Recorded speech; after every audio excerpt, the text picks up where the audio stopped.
Shalom à tous et bienvenue sur la chaîne Ressourcer sa foi. Aujourd'hui, nous allons faire un partage sur la paracha de la semaine, la paracha Vaishlar, et nous allons établir quelques liens, quelques parallèles entre la paracha et la fête de Hanouka. Et ça va être aussi un bon moyen pour nous de nous remémorer et de nous rafraîchir la mémoire sur les événements qui ont lieu au temps des Maccabées. Cette paracha, comme toutes les autres, est très riche en instructions, et ce que nous allons aborder n'est qu'une infime goutte parmi l'océan de merveilles dissimulées dans la parole de Dieu. Le titre de ce partage est Paracha Vaishlar, Hanouka et l'assimilation. Comment concilier le thème de l'assimilation avec la paracha de la semaine et cette fête de Hanouka? Nous allons citer, pour commencer, deux midrashim.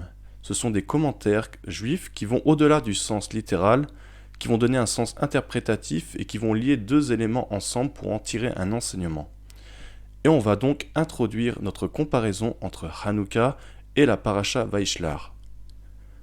Alors le verset de référence de ces midrashim se trouve en Job 3,26, où il est dit « Je ne connais plus ni paix, ni sécurité, ni repos, et les tourments m'ont envahi. » Alors le midrash, donc dans Bereshit Rabbah 84.4, il va lier ce verset de Job avec les 4 grandes épreuves auxquelles Jacob a dû faire face. Il est dit « Je ne connais plus la paix ». Là, il va le lier à cause d'Ésav, le frère de Jacob, ni sécurité à cause de Lavan, son beau-père, ni repos à cause de l'épisode de Dina, la fille de Jacob qui s'est fait violer, et les tourments m'ont envahi. C'est la colère de Joseph, qui est venu sur moi. Ça, c'est le premier midrash. Et le deuxième midrash, qui est cité dans Shemot Rabbah 26.1, il va prendre ce même verset, donc de Job 3.26, mais il va le relier aux 4 exils que va vivre le peuple d'Israël. Et dans ce sens, il va dire « Je ne connais plus ni paix à cause de Babel, donc de Babel, l'exil de Babylone, ni sécurité à cause de Madaï, donc ça c'est l'exil de Perse, ni repos à cause de Yavan, l'exil grec, et les tourments m'ont envahi, c'est Esav, donc l'exil d'Édom. » Ces deux midrashim vont donc nous permettre d'établir un premier lien entre la fête de Hanouka et la paracha Vaishlar, car il est dit dans le premier midrashim que le mot pas de repos est associé à Dina, donc au viol de Dina qui se déroule dans notre paracha Vaishlar, et dans le deuxième midrashim, nous voyons que le mot repos, le même mot, est utilisé dans le deuxième midrash en allusion à l'exil de Yavan, donc à la Grèce, donc la Grèce durant laquelle la fête de Hanouka a eu lieu pendant l'époque des Maccabim. En guise de rappel, il nous est enseigné dans le livre des Maccabées et dans la tradition juive l'histoire de cette famille de Kohanim, donc de prêtres, les Asmonéens, qui se sont levés contre l'occupant grec de l'époque, qui voulait assimiler le peuple juif aux coutumes et aux mœurs grecques, tout en voulant déraciner et éloigner les enfants d'Israël de la Torah de l'Éternel. D'ailleurs, Antiochus, le tyran grec, imposa même le droit de cuissage sur les jeunes femmes juives. Une femme qui désirait se marier devait auparavant passer, entre guillemets, chez le Seigneur. Donc en plus de souiller le temple et ses ustensiles, la pureté des femmes se retrouvait aussi déshonorée. Cela on le voit par exemple dans le livre des Maccabées, le premier livre des Maccabées au chapitre 1 verset 11-28 où il est dit « À cette même époque, une bande d'hommes malfaisants apparut en Israël. Ils réussirent à influencer beaucoup de gens en disant « Allons, entendons-nous avec les nations païennes qui nous entourent. Beaucoup de malheurs nous sont arrivés depuis que nous avons refusé de vivre comme elles. » Les gens aimaient entendre de telles paroles. Quelques-uns parmi le peuple s'empressèrent de se rendre chez le roi. Il leur accorda la permission d'adopter les façons de vivre de ces nations.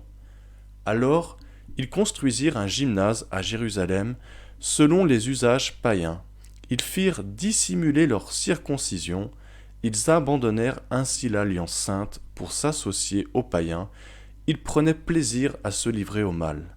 Et un petit peu plus loin, au verset 27, il est dit « Les princes et les anciens gémirent, les vierges et les jeunes hommes furent dans l'abattement, et la beauté des femmes disparut. Tous les maris se livrèrent aux lamentations, et celle qui était assise sur le lit nuptial pleurait, donc en allusion au droit de cuissage grec. Cette fête de Hanouka, elle commémore entre autres ce combat entre l'obscurité et la lumière, entre la beauté entre guillemets grecque et la beauté de la sainteté juive. Et pour appuyer encore plus cette volonté grecque de faire transgresser la Torah de l'Éternel aux enfants d'Israël, il est dit toujours dans le premier livre des Maccabées au chapitre 1, versets 41 à 61, « Alors le roi Antiochus ordonna par écrit à tous les gens de son royaume de former un seul peuple, et d'abandonner leurs coutumes particulières. Les populations païennes se conformèrent à l'ordre du roi, et beaucoup d'Israélites se montrèrent satisfaits d'adopter sa religion. Ils offrirent des sacrifices aux idoles et cessèrent de respecter le Shabbat. De plus, le roi envoya à Jérusalem et aux villes de Juda des lettres portées par des messagers. Il y ordonnait de se soumettre désormais à des coutumes étrangères au pays. Il interdisait aux Juifs d'offrir dans le temple des sacrifices complets ou autres, ou d'y présenter des offrandes de farine ou de vin. Il leur ordonnait de ne plus respecter le Shabbat ni les jours de fête, et aussi de profaner le temple et les choses saintes. De plus, les Juifs devaient construire pour les idoles des autels, des sanctuaires et des temples. Ils devaient y offrir en sacrifice des porcs et d'autres animaux impurs. Ils n'avaient plus le droit de circoncire leurs fils. Ils devaient se souiller par toutes sortes de pratiques abominables. Il fallait qu'ils en arrivent à oublier la loi de Moïse et à changer toutes leurs coutumes. Et plus loin, au verset 52, beaucoup de Juifs abandonnant la loi de Moïse collaborèrent avec les inspecteurs du roi. Plus loin, au verset 57, par ordre du roi, toute personne découverte en possession d'un livre saint ou obéissant à la loi de Moïse était mis à mort. Et au verset 60, on mettait à mort, encore selon l'ordre du roi, les femmes qui avaient fait circoncire leurs enfants, avec leurs bébés pendus à leur cou. On exécutait également leurs familles et ceux qui avaient procédé à la circoncision. Donc toutes ces choses sont vraiment abominables, c'était vraiment cruel de la part des Grecs, des occupants grecs. Et d'ailleurs cet exil de Yavan, il est pas forcément physique, parce que c'est ce qu'enseignent les sages d'Israël. Ils enseignent que le peuple n'a pas été déporté de la terre d'Israël, il est resté, mais par contre, la cruauté des Grecs était telle qu'ils voulaient vraiment détruire, on va dire, le peuple, l'âme Israël de l'intérieur. Ils voulaient vraiment leur faire perdre cette identité juive et cette sainteté, en profanant toutes sortes de choses et en imposant des édits vraiment cruels. Et c'est ce qui m'amène justement à vous parler d'un élément principal, un élément central de cette fête de Hanouka, c'est l'huile d'olive.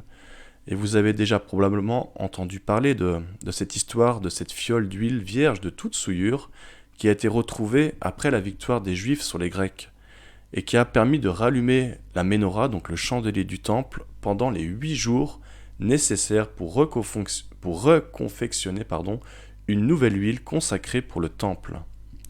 Et l'huile d'olive, elle possède une propriété physique incroyable, c'est qu'elle ne se mélange pas aux autres liquides.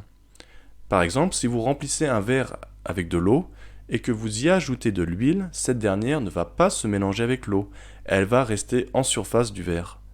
Et cette caractéristique physique, elle est également valable sur le plan spirituel, car les Juifs courageux de l'époque de la révolte des Maccabées, ils n'ont pas voulu se mélanger, adopter l'hellénisme, donc les coutumes des Grecs, mais ils sont restés au-dessus de cette morale et de cette pensée grecque, un peu comme l'huile d'olive.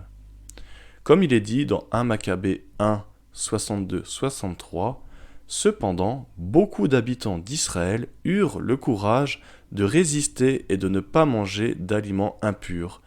Ils préférèrent mourir plutôt que de manger de la nourriture impure et de trahir ainsi l'alliance sainte. Ils furent donc mis à mort. Donc voilà, après ce bref rappel de la fête de Hanouka et de son lien avec le danger de l'assimilation, nous allons nous pencher sur un passage de notre parasha Vaishlar, celui où Dina, la fille de Yaakov, va se faire enlever et violer. Au travers de ce tragique épisode, nous allons observer et retrouver ce même danger d'assimilation avec cette histoire de Dina. La Torah nous énumère en Genèse 34, versets 1 à 3, Dina, la fille que Léa avait enfantée à Jacob, sortit pour voir les filles du pays. Elle fut aperçue de Sichem, fils de Hamor, prince du pays. Il l'enleva, coucha avec elle et la déshonora. Son cœur s'attacha à Dina, fille de Jacob. Il aima la jeune fille et sut parler à son cœur. Alors avant de commencer, il faut toujours questionner le texte. Pourquoi Dina est-elle sortie et d'où est-elle sortie ? Puisque Yaakov, il vivait en dehors de la ville, le verset aurait dû dire qu'elle entra. Cependant, l'Écriture, en disant qu'elle sortit, voulait laisser entendre qu'elle s'est écartée des directives de bonne conduite en allant voir les habitants danser et se réjouir. Et c'est ce que nous rapporte le Targum sur ce passage. Le Targum, on l'a déjà expliqué dans des audios précédents. Qu'est-ce que c'était ? On va le répéter, c'est une traduction araméenne du texte hébreu de la Torah, mais c'est pas seulement une traduction, vous savez, c'est une traduction interprétative, dans le sens où il y a quelques éléments qui sont rajoutés dans le texte. Et donc le Targum, sur ce passage de Genèse 34, verset 1, il nous dit « Et Dina, la fille de Léa, qu'elle enfanta à Jacob, alla voir les mœurs des filles du peuple et du pays. » Donc à l'aide de ces faits établis, on peut donc déduire un comportement de Dina qui n'est pas seulement sorti, dans le sens de voir ou rendre visite les filles du pays, mais c'est un idiome pour nous enseigner qu'elle développait une relation et un lien avec elles. Elle a commencé à les observer, à les imiter, à les désirer. D'ailleurs, si on prend le mot hébreu lirot, qui signifie voir, il ne signifie pas seulement voir, mais il peut signifier également être vu.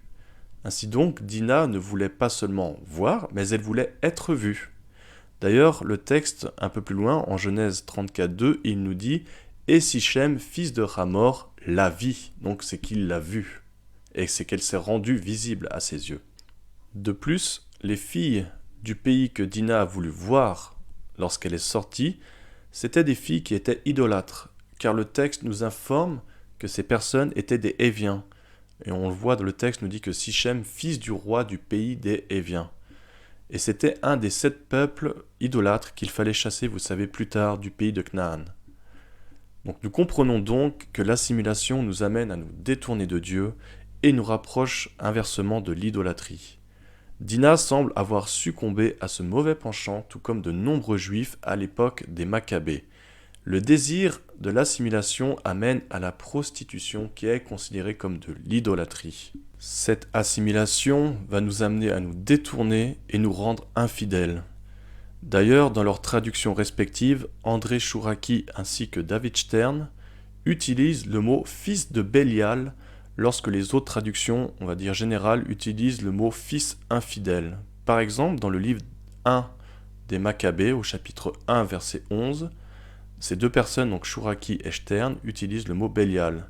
Il nous est dit « En ces jours surgissent d'Israël des fils de Bélial, ils séduisent des multitudes à dire « Allons, tranchons un pacte avec les goïms de notre entourage ». Les autres traductions utilisent par exemple le mot « fils infidèle ». Et justement, l'apôtre Paul définit et associe également Bélial, fils de Bélial, et le fait de devenir infidèle, dans le sens de s'assimiler, participer en quelque sorte à un joug, à un maître étranger et à l'abandon de la Torah. Il dit l'apôtre dans 2 Corinthiens 6, versets 14 et 15, « Ne vous mettez pas avec les infidèles sous un joug étranger, car quel rapport y a-t-il entre la justice et l'iniquité, ou qu'y a-t-il de commun entre la lumière et les ténèbres ? Quel accord y a-t-il entre Christ et Bélial ? Ou quelle part a le fidèle avec l'infidèle ?» Donc on voit vraiment cette relation entre les fils de Bélial, ceux qui ont abandonné la Torah de l'Éternel, ceux qui se sont mis sous un joug étranger, ceux qui sont plongés dans les ténèbres et ceux qui sont devenus infidèles. Et le commentaire juif du Sifré Devarim 93, c'est un commentaire juif sur le livre du Deutéronome. Il abonde dans le même sens d'interprétation en nous déclarant que le terme employé, Bné Bélial, donc fils de malice méchant, veut dire littéralement sans joug. Ce sont des hommes qui ont rejeté le joug du ciel. Donc c'est exactement ce qui s'est passé à l'époque de Hanouka. Beaucoup de juifs ont abandonné la Torah d'Israël. Et c'est pourquoi la Torah et les enseignements des apôtres nous demandent d'être très vigilants dans nos relations, dans nos pratiques, dans notre conduite. Notamment, il est dit dans le chapitre 34 d'Exode, au verset 11 à 17, « Prends garde à ce que je t'ordonne aujourd'hui. Voici, je chasserai devant toi les Amoréens, les Cananéens, les Hétiens, d'ailleurs c'est le peuple duquel est issu Sichem, le fils de Hamor, les Phérésiens, les Héviens et les Jébusiens. Garde-toi de faire alliance avec les habitants du pays où tu dois entrer, de peur qu'il ne soit un piège pour toi.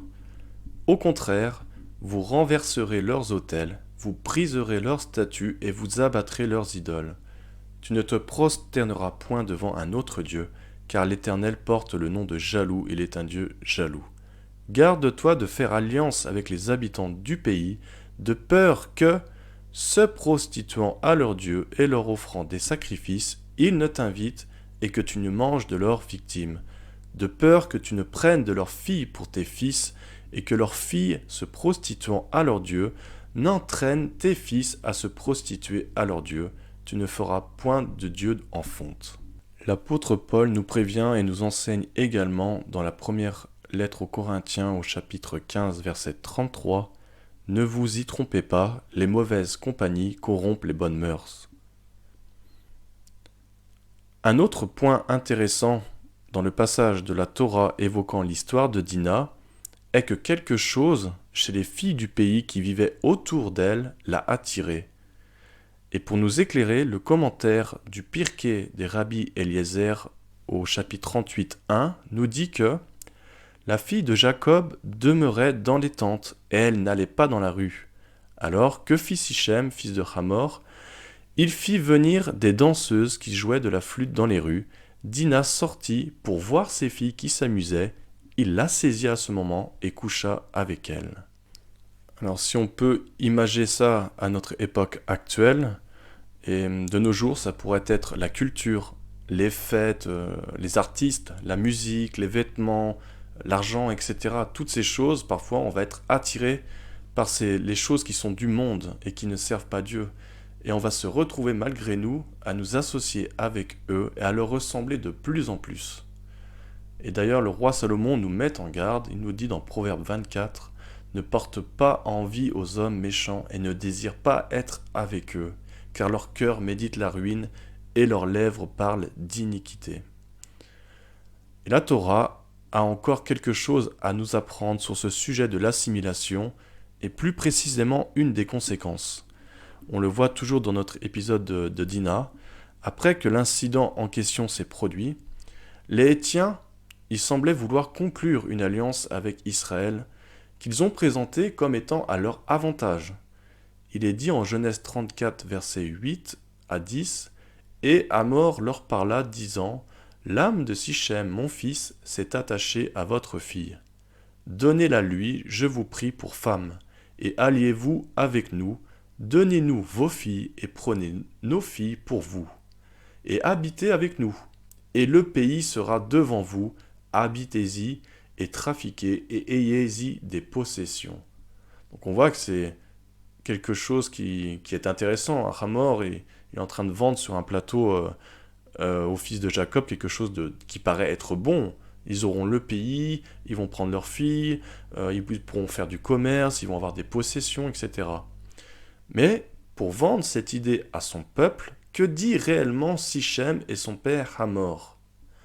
Un peu plus loin, toujours dans le chapitre 34 de Genèse, au verset 20 à 23, il est dit « Et Hamor et Sichem son fils vinrent à la porte de leur ville, et ils parlèrent aux hommes de leur ville, disant « Ces hommes sont paisibles à notre égard, qu'ils habitent dans le pays et y trafiquent.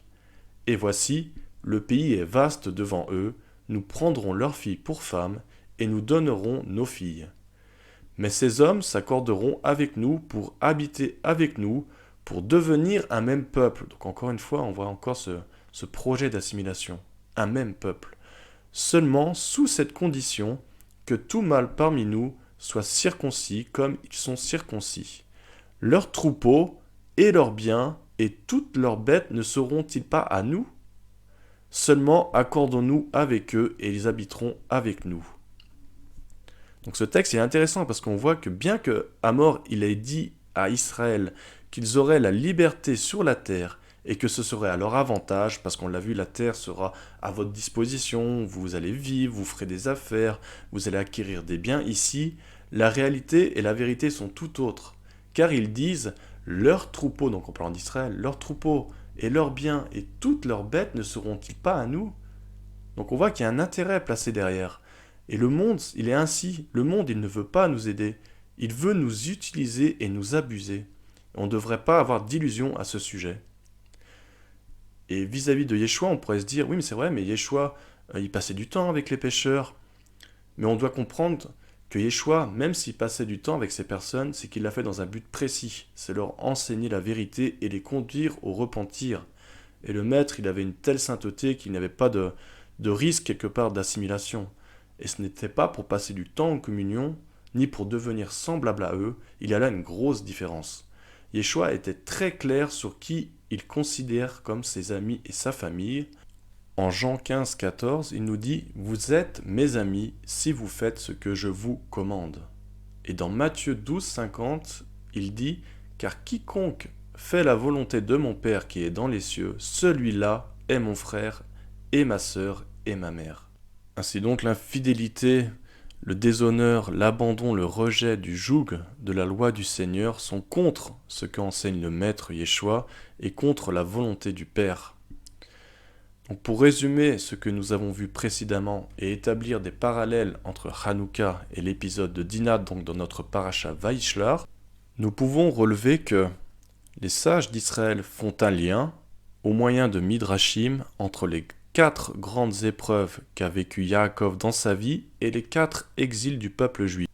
Et nous avons vu dans ces Midrashim que l'épreuve du viol de Dinah est en lien direct avec l'exil de Yavan, donc l'exil grec, donc la Grèce et l'histoire de Hanouka. Autre point, les deux événements ont eu lieu en terre d'Israël. On l'a vu que l'exil de Yavan, c'est pas un exil physique dans le sens où le peuple a été déporté, mais l'histoire de l'exil de Yavan s'est déroulée en Eretz Israël. De même que l'épisode de l'histoire de Dinah et de son viol s'est déroulé également en terre de Canaan. Nous avons vu également que la séduction hellénistique et son mode de vie a su affecter de nombreux juifs à l'époque de l'occupation grecque. On a vu que Dinah a vu les filles danser et jouer de la musique, elle a été elle aussi attirée quelque part, donc c'est un peu une image aussi de cette attirance, de cette séduction d'un peuple étranger. Nous avons vu aussi qu'il y a eu de l'abus, des souillures, que ce soit sur le plan physique, on l'a vu notamment avec le droit de cuissage au temps de l'occupation grecque, et la souillure également physique de Dinah par Shrem, le fils de Hamor, mais la souillure était également présente sous une forme spirituelle, car le temple a été profané au temps des Maccabées, et Shrem et son père désiraient également souiller le peuple juif via l'épisode de Dinah et de son viol. Nous avons vu également que les Grecs ont interdit entre autres la pratique de la Brit Mila, la circoncision, afin d'effacer la différence entre les deux peuples. Et de même, Hamor et Shrem et les hommes de leur peuple étaient prêts à se circoncire, et non pas pour des raisons qui sont liées directement à la parole divine, pour la Kedusha, pour la sainteté, mais pour diminuer quelque part la séparation entre le peuple juif et le peuple de Canaan, car dans les deux cas, il y avait un désir de former un seul peuple.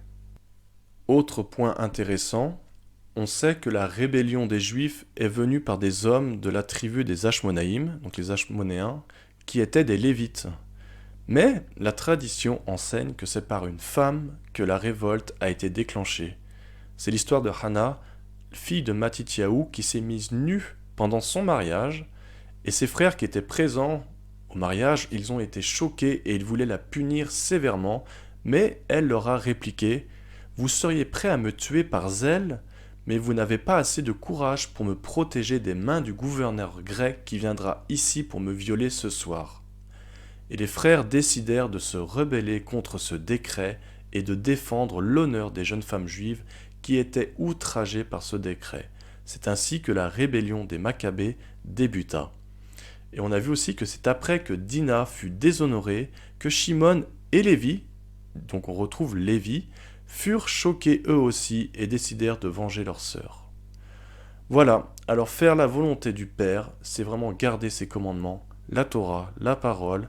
Elle est là pour nous protéger, nous bénir, nous enseigner sur comment vivre dans la sainteté et en conformité avec les attentes de Dieu.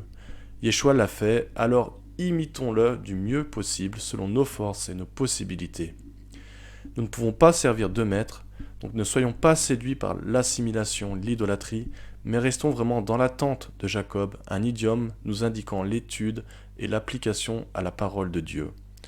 Comme il est dit pour conclure en 1 Jean 2, versets 15 à 17, « N'aimez point le monde, ni les choses qui sont dans le monde. Si quelqu'un aime le monde, l'amour du Père n'est point en lui, car tout ce qui est dans le monde, la convoitise de la chair, la convoitise des yeux et l'orgueil de la vie, ne vient point du Père, mais vient du monde. Et le monde passe, et sa convoitise aussi, mais celui qui fait la volonté de Dieu demeure éternellement. » Alors voilà, nous allons donc conclure ici. Je vous remercie pour votre écoute, d'avoir pris le temps d'écouter ce partage, qu'il vous aura plu, qu'il vous aura béni, que vous ayez été édifiés et que vous ayez bien pu saisir les différentes connexions entre cette paracha Vaishlar avec l'histoire de Dina, mais également la fête de Hanouka. L'assimilation qui reste toujours, malgré nous, présente. Et surtout, n'hésitez pas à partager, à liker, à commenter et à nous aider à contribuer à ce projet de ressourcer sa foi. Je vous souhaite un grand shalom et à très bientôt pour un nouvel audio.